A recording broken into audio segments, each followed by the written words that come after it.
வணக்கம் ஃப்ரெண்ட்ஸ். இன்றைக்கி எப்படின்னா சப்பாத்திக்கு தோதான ஒரு குருமா ஒன்று.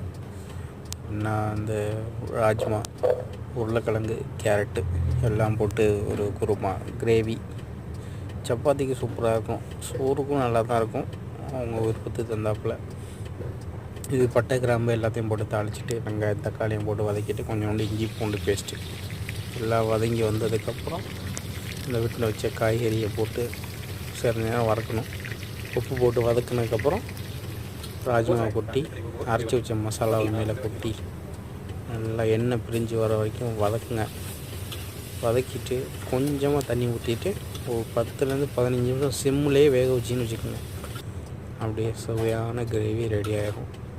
எடுத்து வச்சு சப்பாத்தி போட்டு சாப்பிட்டிங்கன்னா அப்படி தான் இருக்கும். இந்த மாதிரி ஓகே எப்படின்னு ட்ரை பண்ணிட்டு சொல்லுங்கள். நன்றி, வணக்கம், மீண்டும் சந்திப்போம்.